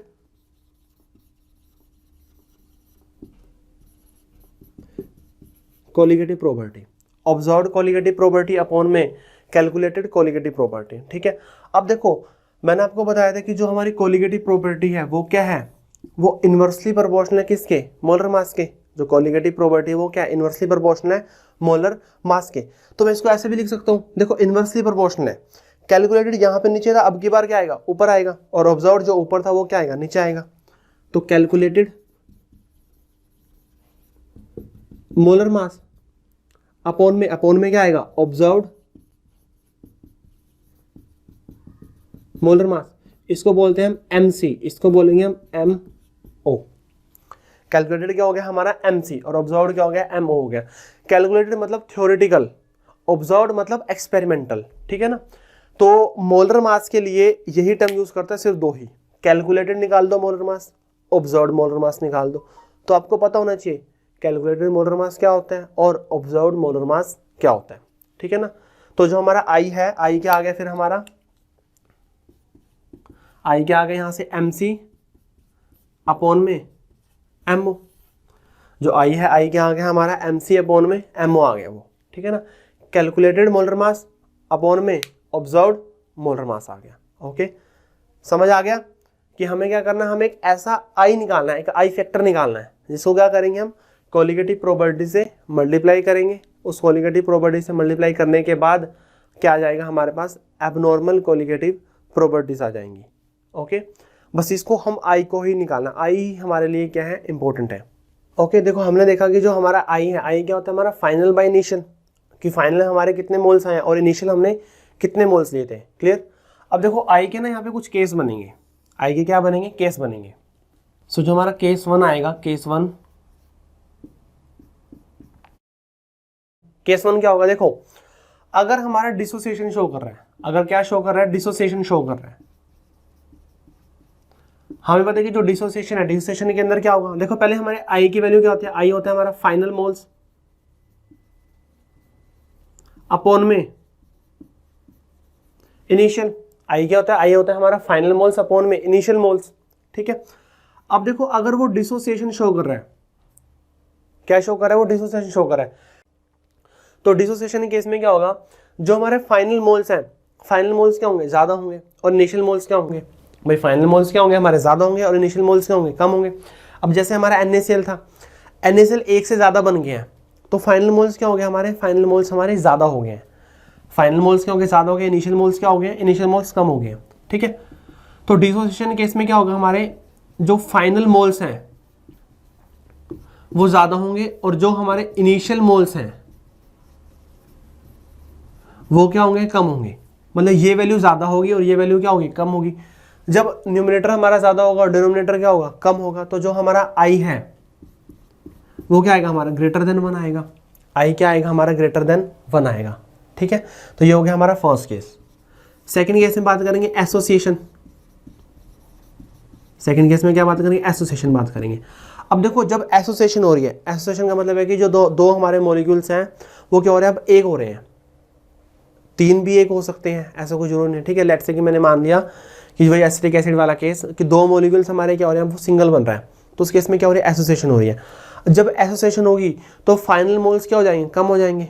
फाइनल क्या हो जाएंगे, जो हमारे फाइनल पार्टिकल्स हैं वो क्या हो जाएंगे, कम हो जाएंगे, और इनिशियल क्या होंगे, ज़्यादा होंगे, कि जो फाइनल है वो कम होगा और जो इनिशियल है वो क्या होगा, ज़्यादा होगा। तो अगर फाइनल कम है, इनिशियल ज़्यादा है, न्यूमरेटर कम है, डिनोमिनेटर क्या है, ज़्यादा है, तो जो हमारी वैल्यू है, वैल्यू क्या आएगी हमारी, लेस देन 1 आएगी। वैल्यू क्या आएगी हमारी, लेस देन 1 आएगी। ओके, अब जो थर्ड केस है हमारा, अगर हमारा फाइनल और इनिशियल दोनों क्या हो जाए, दोनों सेम हो जाए। अगर फाइनल और इनिशियल दोनों क्या हो जाए, दोनों अगर सेम हो जाए, अगर दोनों सेम हो जाए, दोनों सेम होने का मतलब है कि जो हमारा I है, I किसके इक्वल आ गया, 1 के इक्वल आ गया। I किसके इक्वल आ गया, 1 के इक्वल आ गया। I 1 के इक्वल आने का मतलब है कि neither association NOR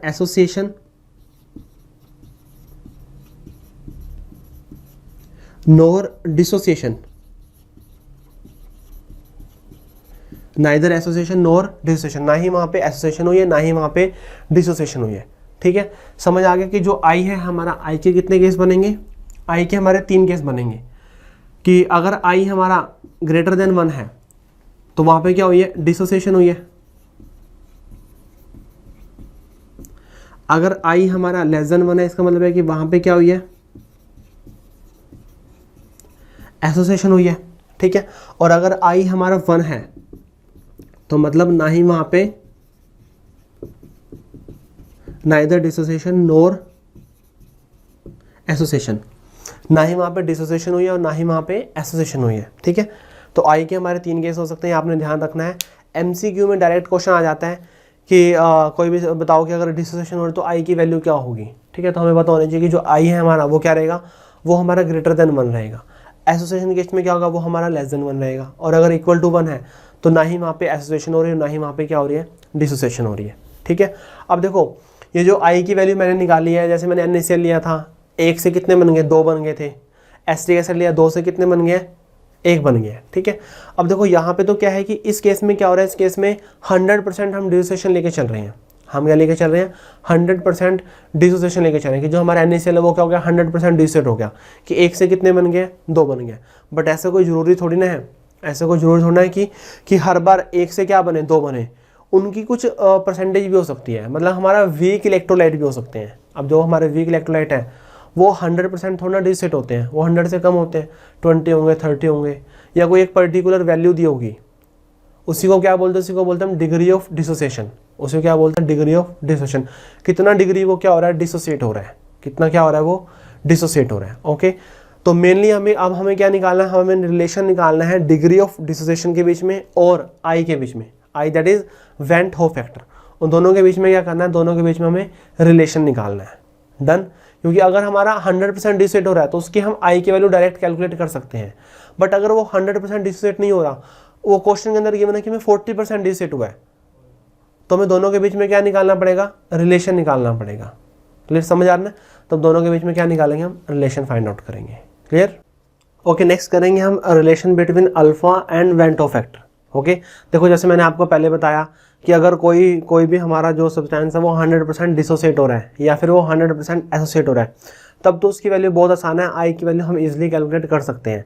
but in case अगर वो ना ही 100% डिसोसिएट हो रहा, ना ही वो 100% एसोसिएट हो रहा, ठीक है, तो हमें अल्फा की टर्म्स में गिवन है, तो हमें रिलेशन निकालना पड़ेगा आई के बीच में और अल्फा के बीच में, ताकि हम उसकी वैल्यू को ईजिली कैलकुलेट कर सकें। क्लियर, तो सबसे पहले हम करेंगे रिलेशन बिटवीन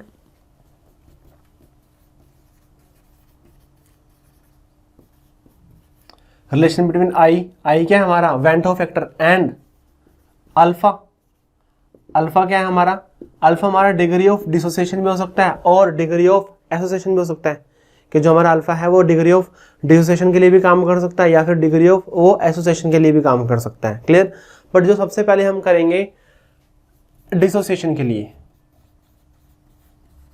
सबसे पहले हम क्या करेंगे, डिसोसिएशन देखेंगे कि डिसोसिएशन के बीच में हमारा क्या आएगा, एक रिलेशन आएगा, उस रिलेशन को हम फाइंड आउट करेंगे, फिर उसके बेस पे हम क्वेश्चन सोल्व करेंगे। क्लियर, देखो अब आपने जो हम थ्योरी करें, थ्योरी करते हैं, नो डाउट आपको थ्योरी करने से ज़्यादा एक्सप्लेन नहीं हो रहा होगा, कि समझ नहीं आ रहा होगा कि कैसे हम इसको यूज़ करेंगे। अभी ज़्यादा मत सोचो, अभी अगर अपनी कॉपी में नोट करते चलो, जब हम इसके बेस पे क्वेश्चंस करेंगे, मैं एक वीडियो और बनाऊंगा जहाँ पे इसकी हम प्रैक्टिस करेंगे।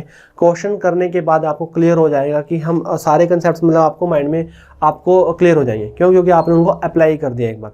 जब तक एक बार आप अप्लाई नहीं करोगे, जब तक आप उसकी एप्लीकेशन नहीं करोगे, तब तक आपको थोड़ा सा लगेगा कि हाँ इसको हम इसके हम क्वेश्चन कैसे सोल्व करेंगे, क्या होगा ये। अभी बस इसको करते चलो, ठीक है, थ्योरी पार्ट को करते चलो, जब क्वेश्चंस करेंगे तब आपको क्लियर हो जाएगा। अभी ज़्यादा मत सोचो इसके बारे में, बस जो समझा रहे हैं उसको समझते चलो। देखो सबसे पहले निकालेंगे हम डिसोसिएशन के लिए, ठीक है।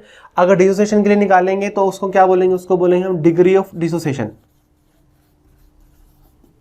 उसको हम क्या बोलेंगे,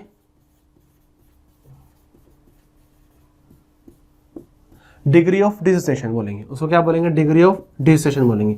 अब डिग्री ऑफ डिसोसिएशन क्या होता है, डिग्री ऑफ डिसोसिएशन होता है number of mole dissociated, number of moles dissociated per mole of substance,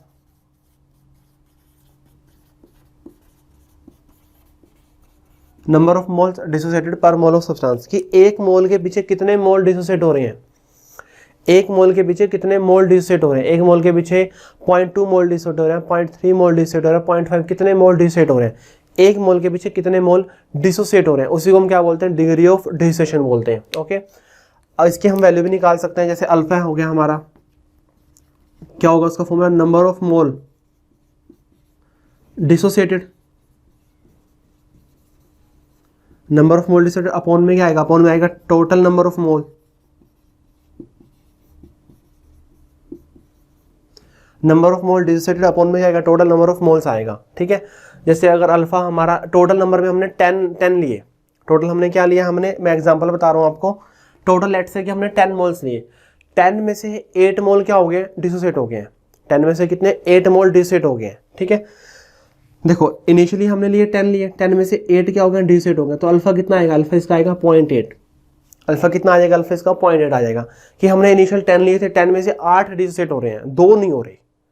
10 में से कितने हो रहे हैं, 8 डिसोसिएट हो रहे हैं, 2 नहीं हो रहे, तो अल्फा कितना होगा इसका, अल्फा होगा 0.8, अल्फा कितना होगा 0.8 अल्फा होगा। ओके, देखो कई बार क्वेश्चन के अंदर ना हमें नॉर्मल अल्फा देता, हमें देता परसेंटेज अल्फा। हमें क्या देता? परसेंटेज अल्फा देता है। तो परसेंटेज अल्फा हम निकाल सकते हैं, क्या करो, अल्फा को 100 से मल्टीप्लाई कर दो, ठीक है। जैसे अब ये 0.8 था, 0.8 को 100 से मल्टीप्लाई कर देंगे तो क्या आ जाएगा आपके पास? 80 आ जाएगा। 0.8 को 100 से मल्टीप्लाई करेंगे तो क्या आएगा? 80 आ जाएगा। इसी को हम बोलेंगे परसेंटेज डिग्री ऑफ डिसोसिएशन। ये क्या हो गया? Normal degree of dissociation. ये क्या हो गया हमारा? Percentage degree of dissociation. Clear? तो ये तो डिग्री ऑफ डिसोसिएशन है, ये है हमारा परसेंटेज डिग्री ऑफ डिसोसिएशन। ये आपने केमिकल इक्विलिब्रियम के अंदर आई थिंक सारा आपने किया हुआ है। केमिकल इक्विलिब्रियम में भी यहीं से सारा कंसेप्ट वहाँ पे गया हुआ है, क्योंकि पहले जो हम है यहीं पे डिस्कस करते हैं, वेंटो फैक्टर वगैरह यहीं पे निकालते हैं। वहाँ पे हमने नॉर्मल कंसेप्ट यूज़ किए हुए हैं, वहाँ पे आपने सारे कंसेप्ट इससे रिलेटेड पढ़े भी नहीं होंगे। यहाँ पे हम आप पूरे के पूरे कंसेप्ट को स्टडी करोगे। समझ आ गया ना? अल्फा कितना होगा? 0.8, तो परसेंटेज अल्फा कितना हो गया? उसको क्या करोगे? 100 से मल्टीप्लाई कर दोगे तो कितना आ गया? ये 80 आ गया। कितना आ गया? ये 80 आ गया। क्लियर? अब देखो, मैं कोई भी एक इक्वेशन लेके चल रहा हूँ, लेट्स से कि मेरे पास ए है। अब देखो डिसोसिएट हो रहे हैं ना, डिसोसिएट होने का मतलब है कि लेट्स से कि मैं अगर एक लेके चल रहा हूँ, एक से ज़्यादा बन रहे हैं। डिसोसिएट होने का मतलब यानी एक से क्या बन रहे हैं? ज़्यादा बन रहे हैं, ठीक है। मैंने कोई भी एक ए ले लिया, AN, ये एक है, 1 मोल है ना इसका, देखो 1 मोल है ये। इससे क्या हुआ? N बन गए। इससे क्या हुआ? N बन गए। मैं इनिशियल एक लेके चलता हूँ, उससे बहुत सारे बन गए। मैंने मान लिया कि कितने बन गए? वो N बन गए। मैं इनिशियल 1 मोल लेके चल रहा था, एक से कितने बन गए? N बन गए, ठीक है। कितने बन सकते हैं? मैंने N मान लिया, बाद में हम N की वैल्यू पुट कर देंगे तो उसके अकॉर्डिंग हम कर लेंगे कि एक से कितने बन गए? N बन गए। एक से कितने बने? N बने। अब देखो इनिशियल क्या है?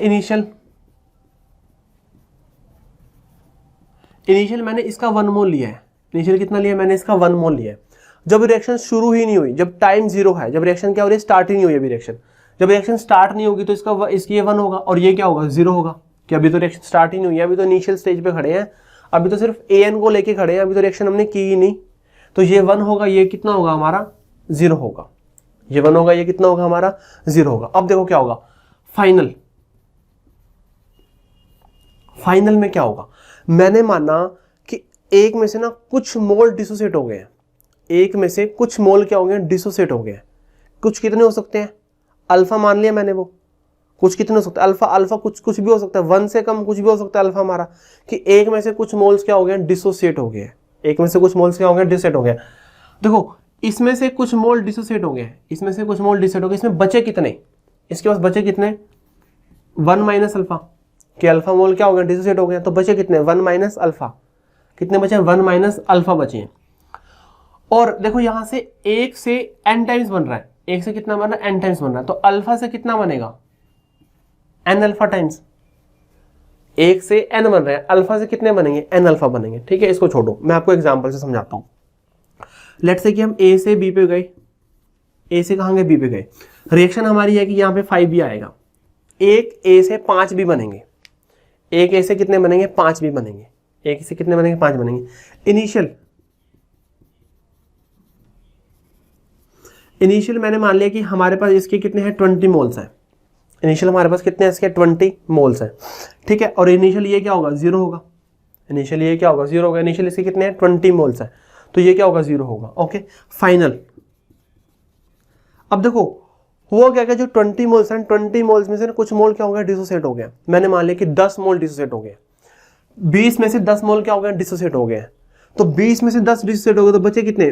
20 माइनस 10 बचे। 20 में से 10 क्या हो गए? डिसोसिएट हो गए, तो बचे कितने? 10 बच गए ना। 20 में से 10 मोल क्या हो गया? डिसोसिएट हो गया। ओके अब देखो इसके 1 मोल से, एक A से 5B बन रहे हैं, एक A से कितने बन रहे हैं? 5B बन रहे हैं। इसके 10 से कितने बनेंगे? ये 50। इसके 10 से कितने बनेंगे? 50 बनेंगे ना। इसके 10 मोल डिसोसिएट हो गए तो इसके 5 गुना बनेंगे। 5 गुना कितना होता है? 50 बनेंगे, ठीक है। इसके अल्फा मोल डिसोसिएट हुए हैं, इसके n टाइम्स बनेंगे। कितने बनेंगे? n अल्फा बनेंगे। इसके 1 मोल डिसोसिएट होना, कितने बनेंगे? n अल्फा बनेंगे अल्फा से। क्लियर? ओके समझ आ गई ये। फाइनल मोल्स कितने हो गए? हम दोनों क्या कर दो? सम कर दो। दोनों क्या करो? सम करो। 1 minus alpha plus n alpha, 1 minus alpha plus n alpha, मतलब फाइनल मतलब आपके जो इसके भी आ गए और इसके भी आ गए, 1 minus alpha plus n alpha आ गया, ठीक है ना। तो इसमें से अल्फा को अगर आप कॉमन लोगे तो कितना आएगा n-1, 1 प्लस अल्फा n-1। तो ये हमारे फाइनल मोल्स हैं इसके प्रोडक्ट के भी और कुछ रिएक्टेंट के भी, क्योंकि हमें पता है कि रिएक्टेंट सारा का सारा डिसोसिएट नहीं हो रहा, रिएक्टेंट के कुछ मोल्स डिसोसिएट हो रहे हैं, सारे के सारे नहीं हो रहे वो, ठीक है। तो फाइनल मोल्स कितने आ गए 1 प्लस अल्फा n-1। ओके, मेरे को तो निकालना है आई निकालना है। आई क्या होता है वेंट ऑफ फैक्टर, मेरे को तो क्या निकालना है आई निकालना, और आई क्या है वेंट ऑफ फैक्टर है। फॉर्मूला क्या बताया था मैंने आई का आपको, एक ही फॉर्मूला याद रखना है, फाइनल अपॉन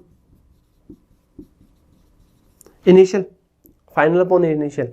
फाइनल मोल्स कितने आ गए, ये फाइनल है 1 plus alpha n-1 upon initial कितना लिया था मैंने, इनिशियल 1 लिया था। आई कितना आ गया 1 प्लस अल्फा n-1, आई कितना आ गया 1 प्लस अल्फा n-1 आ गया। बहुत ही इंपॉर्टेंट फॉर्मूला है ये, वेरी वेरी इंपॉर्टेंट, डिसोसिएशन के लिए लगेगा सिर्फ ये। आई क्या होगा हमारा, आई होगा हमारा 1 प्लस अल्फा n-1, डिसोसिएशन के लिए एप्लीकेबल होगा। आई क्या आएगा हमारा 1 प्लस अल्फा n-1 होगा, ये 1 प्लस अल्फा n-1। ओके, देखो अगर हमें अल्फा गिवन है तो यहाँ से हम आई निकाल सकते हैं।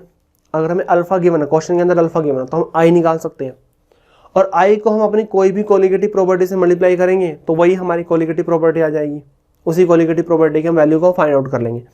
बट इन केस अगर हमें अल्फा ही निकालना हो और आई हमें गिवन हो, इन केस अगर हमें अल्फा ही निकालना हो और आई हमें क्या हो गिवन हो, तो यहाँ से आपको अल्फा की वैल्यू निकालनी है।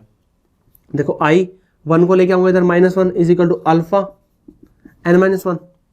अल्फा क्या हो जाएगा हमारा आई -1 अपॉन में n-1। अल्फा क्या हो जाएगा हमारा आई -1 अपॉन में n-1। अल्फा क्या होगा आई -1 अपॉन में n-1। अल्फा कितना आ गया हमारा आई -1 अपॉन n-1 आ गया। क्लियर? ओके, तो जो हमारा है अल्फा, अल्फा कितना है हमारा आई -1 अपॉन में n-1, आई -1 अपॉन में n-1। ओके, देखो ये रिलेशन आ गया हमारा। अगर हमें अल्फा को फाइंड आउट करना है और हमें आई गिवन है, हमें अल्फा को फाइंड आउट करना और हमें क्या गिवन है, हमें आई गिवन है। बट हर बार आई थोड़ी ना गिवन होगा, हर बार हमें आई थोड़ी ना गिवन होगा, हमें कुछ और भी गिवन हो सकता है, हमें कोलिगेटिव प्रॉपर्टी भी गिवन हो सकते हैं, हमें मोलर मास भी गिवन हो सकता है। क्यों? क्योंकि हमें पता है ना कि जो आई होता है, आई क्या होता है हमारा, आई होता है हमारा फाइनल बाय इनिशियल।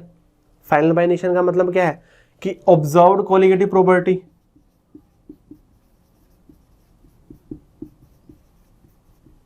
अपॉन में कैलकुलेटेड कोलिगेटिव प्रॉपर्टी। ऑब्जर्व्ड मतलब एक्सपेरिमेंटल, कैलकुलेटेड मतलब थ्योरेटिकल। ओके, मोलर मास की टर्म्स में निकालोगे तो कैलकुलेटेड ऊपर चला जाएगा मोलर मास, और जो ऑब्जर्व्ड है वो क्या आएगा, नीचे आएगा ऑब्जर्व्ड मोलर मास। ठीक है ना? तो जो यहां से जो हमारा आई है वो क्या आएगा mc अपॉन में mo। अब देखो क्वेश्चन के अंदर अगर हमें आई नहीं गिवन है, हमें मोलर मास गिवन है, कैलकुलेटेड भी और ऑब्जर्व्ड भी, तो हम आई की जगह क्या करेंगे, मोलर मास को पुट करेंगे। तो अल्फा इज इक्वल टू आई क्या आ गया हमारा mc अपॉन में mo -1 अपॉन में n-1। तो यहां से जो हमारा अल्फा है, अल्फा क्या आ गया mc माइनस mo अपॉन में क्या आएगा mo आएगा, mc minus mo upon mo, और इंटू में क्या आएगा 1/n-1, 1/n-1। ओके, तो ये आ गया हमारा अल्फा। अगर हमें मोलर मास की टर्म्स में गिवन है और हमें क्या निकालना है, हमें अल्फा निकालना है। हमें क्या गिवन है, मोलर मास की टर्म्स में गिवन है और हमें क्या निकालना है, हमें अल्फा निकालना है। तो यहाँ से हम अल्फा को इजीली कैलकुलेट कर सकते हैं, हम अल्फा को इजीली कैलकुलेट कर सकते हैं। क्लियर? जैसे मैं आपको अगर एग्जांपल बताऊं, यहाँ पे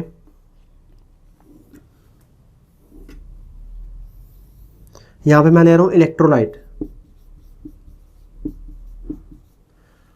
और यहाँ पे मैं ले रहा हूं n, और यहाँ पे निकाल रहा हूं मैं i। मेरे को पता है ना i का फॉर्मूला क्या है, i का फॉर्मूला क्या है हमारा, i का फॉर्मूला है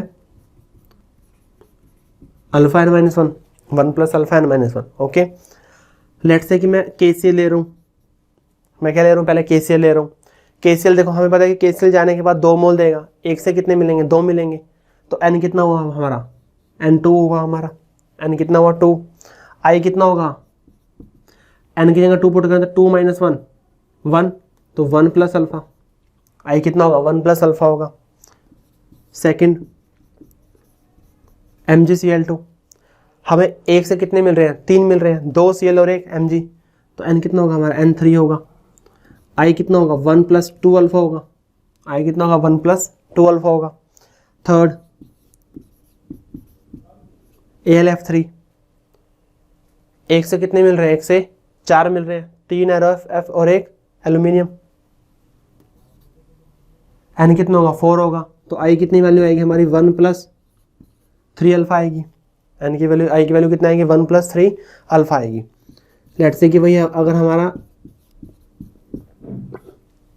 Al2SO4 थ्राइसो इलेक्ट्रोलाइट, तो इसमें N की वैल्यू कितनी है, 3 SO4 और 2 एल्यूमिनियम, तो कितना होगा टोटल, 5 हो गया। तो I कितना होगा हमारा, 1 + 4 अल्फा, I कितना होगा, 1 + 4 अल्फा होगा। ओके, तो भैया कि अगर हमारे N मोल डिस्टेंट हो तो ये कितना होगा, I कितना होगा, 1 + N-1 × अल्फा होगा। ठीक है, तो उसके अकॉर्डिंग अगर हमें अल्फा की बना तो हम I भी निकाल सकते हैं, और I से हम मोलर मास भी इजीली कैलकुलेट कर सकते हैं। अभी ज़्यादा मत सोचो, अभी लिखते चलो इसको, जब क्वेश्चंस करें, क्वेश्चंस करने के बाद सारा तुम्हें क्लियर हो जाएगा कि हमें कैसे क्या निकालना है। अब उस क्वेश्चन जो हमें लिखवा रहा हूँ आपको थ्योरी पार्ट, उसको लिखते चलो, ज़्यादा मत सोचोगे। समझ आ गया? फॉर्मूला कौन कौन सा इंपॉर्टेंट है, एक ये फॉर्मूला इंपॉर्टेंट है, I = 1 + अल्फा N-1, और एक फॉर्मूला अल्फा का इंपॉर्टेंट है, अल्फा = I-1/N-, और एक फॉर्मूला ये है, I क्या होगा, MC/MO। ये याद रखना, I क्या होता है, MC/MO। जैसे C पहले आता है, O क्या आता है, बाद में आता है, तो MC ऊपर आएगा, O क्या आएगा, बाद में आएगा, तो MC/MO, M calculated by upon M observed होगा। क्लियर? ओके, जो हमने रिलेशन निकाला अभी अल्फा के बीच में और I के बीच में, वो था डिसोसिएशन केस में, कि अगर डिसोसिएशन हो रही है, बट अगर एसोसिएशन हो रही है तो एसोसिएशन के केस में हम कैसे कैलकुलेट करेंगे, तो अब हम निकालेंगे एसोसिएशन के लिए।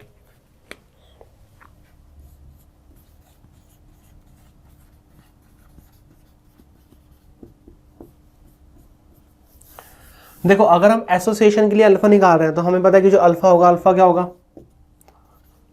Number of mole associated, number of mole associated upon में क्या आएगा, total number of moles, total number of moles, number of moles associated total number of moles. यही क्या होगा हमारा, ये हमारा अल्फा होगा, ये क्या होगा, हमारा अल्फा होगा। लेट्स से कि भाई है कि मेरे पास इनिशियल में 10 लेके चला हूँ, हमारे पास 10 मोल्स हैं, 10 में से क्या हो रहे हैं, जो 6 मोल्स हैं वो क्या हो गए, आपस में एसोसिएट हो गए हैं, जो 6 मोल्स हैं वो क्या हो गए, आपस में एसोसिएट हो गए हैं, तो 6 ऊपर आ जाएगा, तो ये क्या हो जाएगा, 0.6, ये क्या हो जाएगा, 0.6 हो जाएगा। ओके, तो अगर मेरे को परसेंटेज अल्फा निकालना है तो परसेंटेज अल्फा क्या होगा, इसको मैं मल्टीप्लाई कर दूंगा 100 से, तो कितना आ गया, 60%। तो ऐसे मैं बोल सकता हूँ कि हमारे 60% मोल क्या हो रहे हैं, एसोसिएट हो रहे हैं, 60% मोल क्या हो रहे हैं, एसोसिएट हो रहे हैं। क्लियर? तो वही हम एसोसिएशन के टर्म्स में या फिर डिसोसिएशन के टर्म्स में, हम अल्फा दोनों के टर्म्स में हम बता सकते हैं। ओके, तो यही क्या होगा, ये हमारा होगा परसेंटेज अल्फा, ये क्या होगा, ये परसेंटेज अल्फा होगा।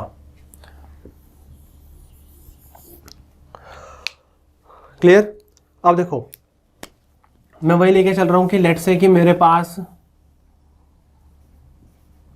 n मॉलिक्यूल्स हैं A के, मेरे पास क्या है, n मॉलिक्यूल्स हैं A के। अब n कंबाइन हो गए, एक बना के, जो n मॉलिक्यूल्स हैं A के वो कंबाइन हो, उन्होंने कितने बना दिया, उन्होंने एक बना दिया। जो n मॉलिक्यूल्स हैं n ने कितने बना दिए, एक बना दिया। देखो A का कितना लिखा हुआ है, n लिखा हुआ है, और इसके आगे क्या लिखा हुआ है, इसके आगे 1 लिखा हुआ है, तो n ने कितने बना दिए, एक बना दिया, कि n मॉलिक्यूल से n कंबाइन हो कितने हो गए वो, अब वो एक मॉलिक्यूल बन चुके हैं। ठीक है, इसके n कंबाइन होंगे तो इससे कितने बनेगा, एक बनेगा। क्लियर है? ओके, अब इनिशियल में इसका 1 मोल ले रहा हूँ, इनिशियल कितना ले रहा हूँ, इसका 1 मोल, तो अभी तो रिएक्शन स्टार्ट ही नहीं हुई, अभी तो हुआ ही नहीं कुछ भी, तो इसका क्या होगा, 0 होंगे। इनिशियल इसका 1 मोल होगा तो इसके कितने होंगे, इसके 0 होंगे। अब फाइनल मैंने भाई मान लिया कि 1 में से कुछ मोल क्या हो गए हैं, एसोसिएट हो गए हैं, 1 में से कुछ मोल क्या हो गए हैं, एसोसिएट हो गए। कितने हो गए वो, मैंने मान लिया कि अल्फा मोल क्या हो गए हैं, एसोसिएट हो गए। अल्फा क्या हो गया, अल्फा हमारे एसोसिएट हो गए अल्फा मोल। क्लियर?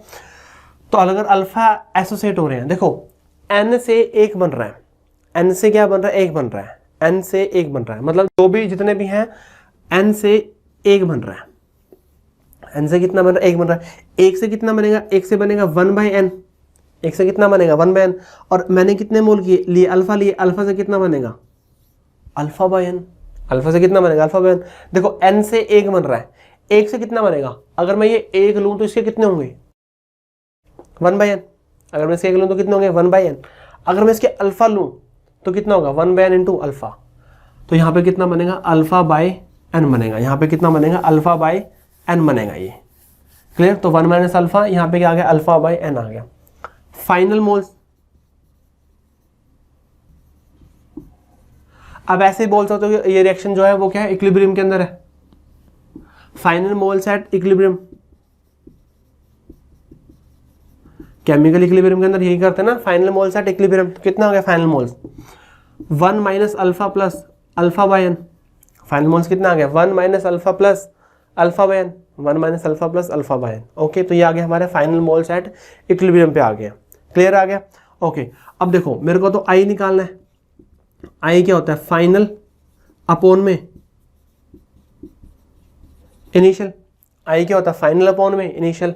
फाइनल कितने हैं, ये फाइनल है 1 minus alpha plus alpha by n upon initial, initial कितने लिए थे मैंने 1 लिए थे, इनिशियल कितने थे 1 लिए थे, तो आई आ गया हमारा यहाँ पे 1 minus alpha plus alpha by n। बहुत इंपॉर्टेंट फॉर्मूला है, वेरी वेरी इंपॉर्टेंट, एसोसिएशन के लिए काम करेगा ये, क्लियर। तो क्या फॉर्मूला आ गया I is equal to 1 minus alpha plus alpha by n आ गया। अब देखो ये तो है कि अगर मेरे को अल्फा गिवन है और मेरे को आई निकालना है, मेरे को अल्फा गिवन है और मेरे को आई निकालना है, तो मैं यहाँ से निकाल सकता हूँ। बट अगर हमें रिवर्स हो, अगर हमें आई गिवन और हमें क्या निकालना है अल्फा निकालना है, अगर हमें आई गिवन है और हमें क्या निकालना है अल्फा निकालना है, तो हम यहाँ से अल्फा की वैल्यू निकालनी पड़ेगी। तो रीअरेंज करके क्या करेंगे अल्फा की वैल्यू निकालेंगे। तो आई इज इक्वल टू 1, मैं यहाँ से माइनस अल्फा कॉमन ले रहा हूँ, मैं कर रहा हूँ यहाँ से माइनस अल्फा कॉमन ले रहा हूँ। जब माइनस अल्फा कॉमन लूंगा तो यहाँ क्या बचेगा 1 माइनस 1/n, जब माइनस अल्फा कॉमन लूंगा तो क्या बचेगा 1 माइनस 1/n बचेगा, क्योंकि जब आप इसको मल्टीप्लाई करोगे माइनस अल्फा को 1 से, minus alpha minus minus plus, तो कितना आ गया अल्फा बाय n आ गया, क्लियर है ना। ओके, तो i is equal to 1 minus alpha, यहाँ मैं एलसीएम ले लेता हूँ n माइनस 1 अपॉन n, यहाँ मैंने क्या लिया एलसीएम ले लिया, तो n माइनस 1 अपॉन में क्या आ गया n आ गया यहाँ पे, क्लियर है ना। ओके, इस पूरी की पूरी टर्म को मैं इधर लेके आ रहा हूँ और आई को मैं उधर लेके जा रहा हूँ, जो पूरी टर्म है यहाँ से लेके ये इस पूरी टर्म को मैं इधर लेके आ रहा हूँ और इस टर्म को मैं उधर लेके जा रहा हूँ। तो यहाँ पे क्या आएगा हमारा alpha n minus 1 upon n is equal to क्या आ गया 1 minus I, is equal to क्या आ गया 1 माइनस आई आ गया ये। ओके, तो यहाँ से अल्फा कितना आ गया, अल्फा आ गया हमारा 1 माइनस आई अपॉन n माइनस 1, और ये n ऊपर जाएगा, इंटू में क्या कर देंगे n कर देंगे, इंटू में क्या कर देंगे n कर देंगे। तो हमारे पास जो अल्फा आ गया, अल्फा कितना आया हमारे पास, अल्फा आ गया हमारे पास ऐसे लिख सकते हो n upon n minus 1, into में क्या है 1 माइनस आई है, इंटू में क्या है 1 माइनस आई। तो ये वैल्यू किसकी आ गई, ये वैल्यू आ गई अल्फा की आ गई है। अगर हमें आई गिवन और हमें क्या निकालना है अल्फा निकालना है, कि अगर हमें आई गिवन है, वेंट ऑफ फैक्टर हमें गिवन है और हमें डिग्री ऑफ एसोसिएशन निकालना है, क्या निकालना है डिग्री ऑफ एसोसिएशन, तो यहाँ से हम इजीली निकाल सकते हैं। अल्फा इक्वल टू क्या आएगा n 1 minus alpha upon n minus 1 आ जाएगा, क्लियर है ये। ओके, पर अगर हमें आई गिवन नहीं है, हमें मोलर मास की टर्म्स में गिवन है, अगर हमें आई गिवन है, हमें मोलर मास की टर्म्स में गिवन है, तो आई क्या होता है हमें पता है, आई क्या होता है mc/mo, m calculated molar mass calculated upon molar mass observed, I की वैल्यू पुट करो यहाँ पे, alpha is equal to n upon n minus 1 into में 1 माइनस आई क्या हो गया हमारा mc अपॉन mo, तो यहाँ से अल्फा कितना आ गया हमारा n अपॉन n माइनस 1, यहाँ पे क्या करो एलसीएम लो, mo minus mc upon mo, mo minus mc upon mo, तो यहाँ से क्या आ गया हमारा अल्फा आ गया। अगर हमें मोलर मास गिवन है, अगर हमें मोलर मास गिवन है कि जो मोलर मास ऑब्जर्व्ड कितना है और कैलकुलेटेड कितना है, ऑब्जर्व्ड क्या होता है जो एक्सपेरिमेंटल है हमारा, और कैलकुलेटेड क्या होता है जो हम थ्योरेटिकल कैलकुलेट करते हैं, जो हमें इनिशियल गिवन होता है। ओके, तो यहाँ से क्या आ जाएगा, यहाँ से हमारा अल्फा आ जाएगा। तो ये भी हमारा बहुत इंपॉर्टेंट फॉर्मूला है, एक फॉर्मूला इंपॉर्टेंट ये है और एक फॉर्मूला है हमारा ये इंपॉर्टेंट है, इसके अंदर भी आपने वही 3 फॉर्मूले याद करने हैं, क्लियर है ना। तो यहाँ से आ जाएगा हमारा आई आएगा, यहाँ से हमारा ये आएगा, क्लियर। तो ये था हमारा relation between alpha and went of factor, relation between alpha and went of factor. यहाँ पे हमारा जो टॉपिक है टॉपिक खत्म होता है, इसके बाद इस टॉपिक के अंदर कुछ नहीं रहता। और जो हमारा चैप्टर है, चैप्टर भी यहाँ पे फिनिश होता है। इसके बाद कोई और टॉपिक नहीं रहता। हाँ, क्वेश्चंस करेंगे, मेंस लेवल के, एडवांस लेवल के सारे क्वेश्चंस हम ट्राई करेंगे, उसको सारों को सोल्व करेंगे। क्वेश्चंस करते हैं तो नए नए कंसेप्ट आते हैं, तो जो नए कंसेप्ट आएंगे, क्वेश्चन के कंसेप्ट होंगे, उनको हम वहीं पर क्लियर करेंगे। थ्योरी पार्ट में इतना ही था। और बोर्ड के लिए भी, CBSE बोर्ड के लिए या कोई स्टेट बोर्ड है, उसमें इससे बाहर थ्योरी पार्ट में कुछ भी नहीं आएगा, क्योंकि थ्योरी पार्ट जो हमारी है, सिलेबस है, वो हमारा ही है। हम बाकी जो एडवांस से क्वेश्चन करते हैं तो हमें नए नए कंसेप्ट देखने को मिलते हैं। हर क्वेश्चन का कई बार अलग कंसेप्ट होता है, तो जब क्वेश्चंस करेंगे तो हम क्वेश्चंस के अंदर ही उनको कवर करेंगे। Okay, so that's all from my side.